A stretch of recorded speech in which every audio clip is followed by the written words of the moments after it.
क्या होता है उस देश का जिस देश का शासक तानाशाह हो जाता है? क्या अर्थव्यवस्था रहती है उस देश की जब तानाशाह सरकार अपना शासन चलाता है उस समय?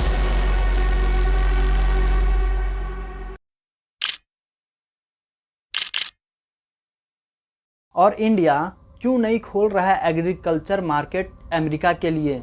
क्या होगा अगर एग्रीकल्चर मार्केट में अमेरिका अपना पांव अड़ा दे तो?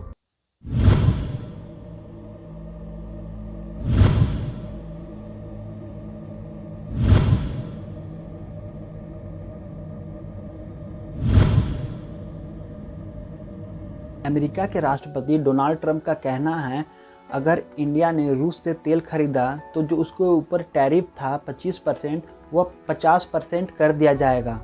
और दूसरी तरफ पूरी दुनिया से अमेरिका कहता है कि अगर ईरान के साथ कोई भी देश अगर डील करता है, ट्रेड करता है उसके साथ, तो उसका 25% टैरिफ और बढ़ा दिया जाए।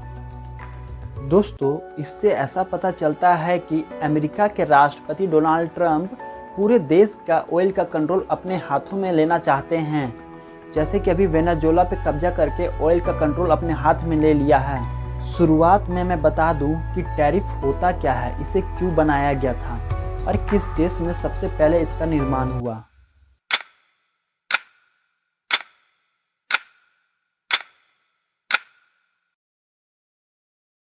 सिक्सटीन सेंचुरी की बात है दोस्तों, जब यूरोप जैसे देशों में एक भी टेक्नोलॉजी नहीं हुआ करता था।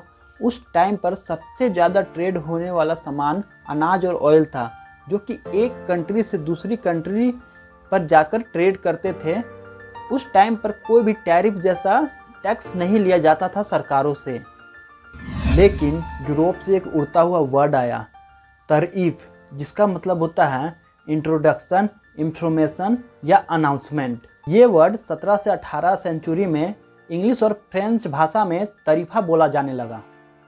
जब कोई शिप कोई दूसरे देश में जाकर अपना प्रोडक्ट सेल करती थी तो उस पर जो भी लगने वाला टैक्स था उसे तरीफा बोला जाता था। वैसे ही धीरे धीरे समय बीतता रहता है और एक दूसरे से ट्रेड करने के बाद जैसे कि एक दूसरे से प्रॉफिट कमाने लगते हैं एक देश दूसरे देश के साथ। फिर होता है कि BC में इराक से कुछ बिजनेसमैन ट्रेड करने के लिए टर्की जाते थे, अपना प्रोडक्ट गधों में लाद कर सेल करने के लिए, और वहां जाकर अच्छा प्रॉफिट कमा लेते थे।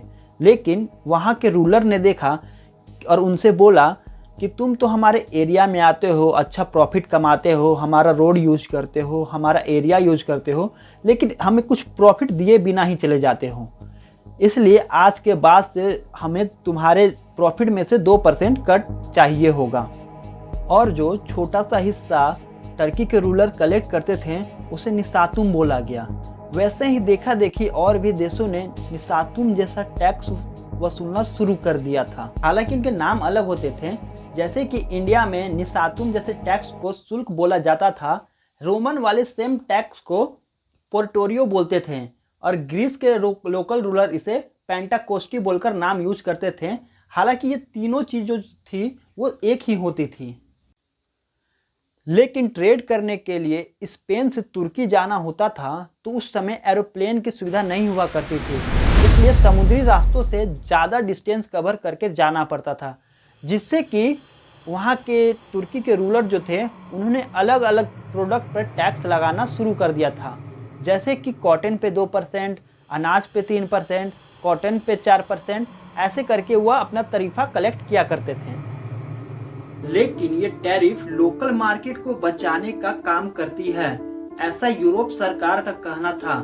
परंतु लोकल मार्केट तो एक बहाना था, मेन सरकार को तो अपना फंड भरना था, जिससे कि वह आर्मी बिल्डिंग और सिक्योरिटी पे अपना इस पैसे को खर्च कर सके। किंतु आप ध्यान दें तो टैरिफ लोकल मार्केट को भी बचाने का काम करती है।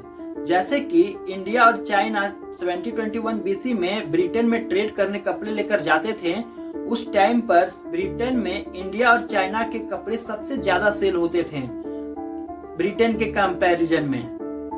ब्रिटेन में लोग इंडिया और चाइना के कपड़े बहुत ज्यादा खरीद रहे थे, जिस कारण से ब्रिटेन का जो लोकल मार्केट था उस पर बहुत गहरा असर पड़ा, क्योंकि देसी कपड़ों के कंपैरिजन में विदेशी कपड़े ज्यादा सेल होने लगे, जिससे कि लोकल मार्केट धीरे धीरे डाउन होने लगा।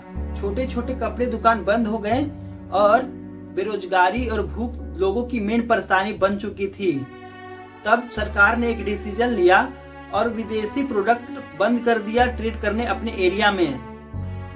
पर इस डिसीजन से कुछ बदलाव ब्रिटेन में देखने को नहीं मिला और दूसरी तरफ जो ब्रिटेन के लोकल ट्रेडर्स थे वह लो क्वालिटी कपड़े हाई कॉस्ट में बेचना शुरू कर दिए, जिससे कि अनएम्प्लॉयमेंट खत्म तो नहीं हुई पर महंगाई और भी बढ़ गई।